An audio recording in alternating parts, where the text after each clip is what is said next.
Hello, and welcome to the latest installment of Legal Bites, the official podcast of Cummings and Cummings Law, where we focus on helping businesses and their owners re-domesticate out of volatile legal and tax environments like Delaware, like New York, like California, like Maryland, like New Jersey, the list goes on, to more predictable pro-entrepreneurship, pro-growth jurisdictions.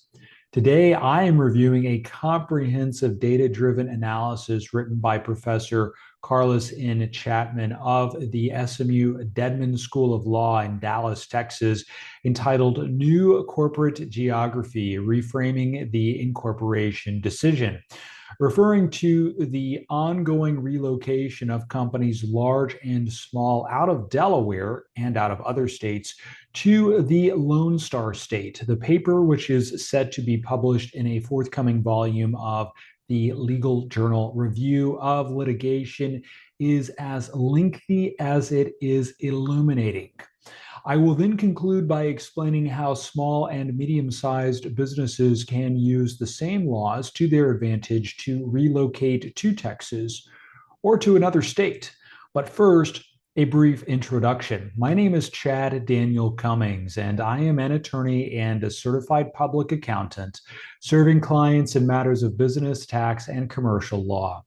I am Chief Executive Officer of the multi-state, multi-attorney law firm Cummings and Cummings Law. And in addition to my day job, I also teach business and tax law at the university level. I hold 4 degrees, including 2 law degrees, as well as a bachelor's degree in accounting and a master's degree in taxation, in addition to 11 professional licenses and certifications covering accounting, tax, audit, and of course, the law. My firm website is www.cummings.law. Now, on to the matter at hand.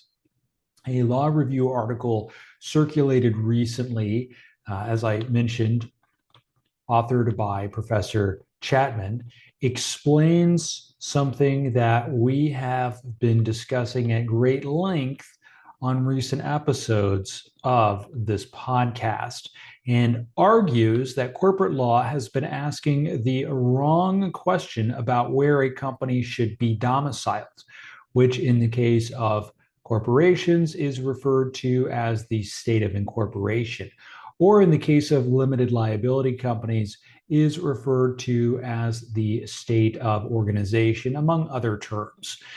The author is Carlos Chapman, a professor at SMU Dedman School of Law. And as I mentioned, the article is titled New Corporate Geography. Now, the premise under challenge is the internal affairs doctrine, under which the state of incorporation supplies the law of fiduciary duties, shareholder rights, and board authority, among other things. That doctrine made Delaware the default for generations.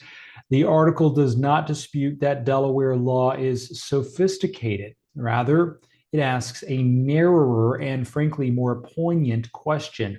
What share of a company's total legal exposure does that law actually govern? The answer, drawn from securities filings, subsidiary schedules, and litigation records, is a small share. For the companies studied, including ConocoPhillips, AT&T, McKesson, and Yeti, the disputes that shape corporate conduct arise from environmental regulation, controlled substances compliance, telecommunications oversight, employment claims, consumer claims, contracts, and intellectual property. Those disputes are usually litigated where the company operates, which is not necessarily where the company is incorporated. Fiduciary claims, on the other hand, are episodic, and when they appear, the facts underpinning them are produced by regulators and prosecutors outside the charter state. Delaware does not generate that record, it simply receives it. Now, what do I mean by that? I'll come to that in just a moment. The article also takes apart the tax explanation for the recent moves to Texas. Delaware franchise tax for a large corporate filer is capped at $250,000 per year under Section 503 of Title 8 of the Delaware Code. As a very quick aside, I will tell you that the Delaware franchise tax regime is usually misunderstood by small and medium-sized business owners to the point where if you have a small or medium-sized business, even if you are considering venture capital funding in the future, which I don't recommend, I have some more stories there that I can share in a future episode. Delaware is not the place that it once was. And there are some serious drawbacks to choosing Delaware as the state in which to domicile your corporation or LLC. But we'll save that for another episode. And we've covered it on earlier episodes as well. But back to the matter at hand, the Texas franchise tax applies to a company because it does business in Texas, not because it is already chartered there. Reincorporation creates no Texas tax that operations had not already created. And by the way, you have to understand Texas franchise tax is not a tax on income. I could spend several hours lecturing on that, but suffice to say on that point, most small and medium-sized businesses do not pay franchise tax or indeed any business level income tax in Texas on their Texas operations. Now, what the article proposes in place of the default of Delaware is a three-part test, or a tripartite test, to use a fancy term. Where does governance occur? That's point one. What portion of the company's legal risk is governed by internal affairs law? That's question two. What is the charter state worth measured against the cost of maintaining a second legal home? That's point three. The third question is where the article reaches companies smaller than Exxon, as we reported in yesterday's episode of Legal Bytes. For a company with billions in revenue, a separate charter state is often a decision that makes sense or that follows. But for a smaller company, the same separation is a larger share of the legal budget, and it buys the same narrow slice of governance. What does that mean? Usually it makes sense to organize your company where it conducts business and not in Delaware. Of course, there are always exceptions, but so much has changed in the last few years. I get on the phone with some attorneys and they're talking Delaware, Delaware, Delaware. And I say, hey, buddy, my phone is ringing off the hook. Actually, I'm going to pause there because I recently had somebody criticize me for saying phones don't have hooks. And I said, well, I'm a little older than you are, and I can remember when, in fact, they did. That's point one. Point two, you must have slept through English class because that's called a metaphor. But anyway, I have companies, let's avoid the metaphor. I have companies contacting me all the time, large and small, seeking to evacuate Delaware. So if you have somebody pushing you to incorporate your corporation or organize your LLC in Delaware, you may have a conflict of interest there that you need to look really closely at. Now, the conclusion, according to this analysis, is that incorporation should be a decision rather than a default. With this context in mind, redomestication is the lesser known legal process of transferring a company's state of domicile to a new state, like Texas, without dissolving it, without creating a new entity, and without triggering a federal income tax, but only when performed with the strict formalities required by the Federal Internal Revenue Code, applicable Treasury regulations, and the statutory frameworks of both the destination and departing states. When performed by a competent professional, and that is an important caveat, the company will retain its existing federal employer identification number, contracts, credit history, and bank accounts. That is to say, there is zero operational or financial disruption, but only if you get it right the first time. That is why it is vital to work with a credentialed professional and save the DIY for home improvement. My firm has successfully completed redomestications from all 50 states, including from Delaware, and including from California. A lot of people think you cannot redomesticate out of California. Well, I have dispelled that notion in several earlier episodes.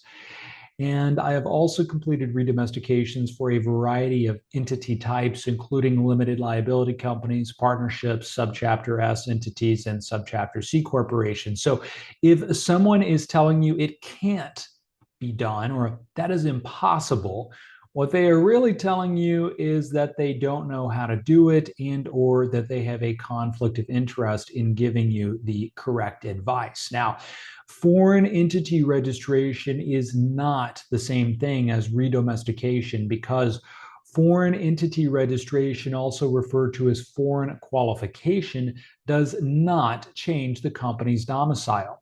Yes, you heard that correctly.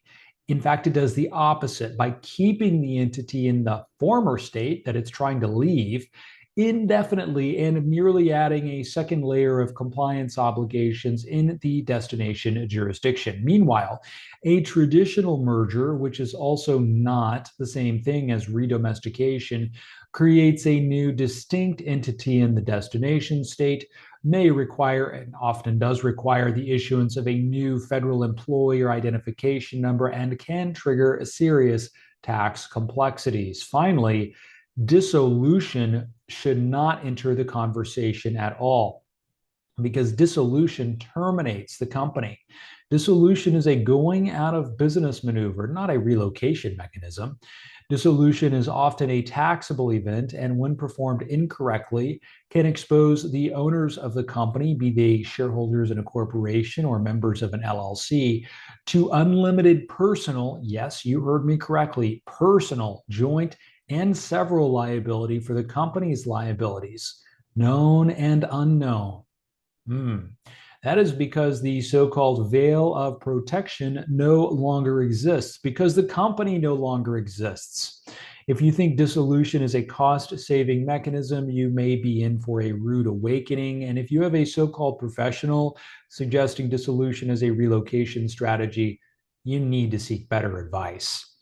Redomestication, when paired with a change of personal residency, and that is an important and, a reduction or cessation of business operations in the former state can reduce or even eliminate state tax nexus there for the entity and its owners. Don't take my word for it, ask your CPA. And if you get a blank stare from your CPA, well, it might be time for a change. Now is the time to consider acting before the State House changes the law to hinder or even eliminate the option of redomestication.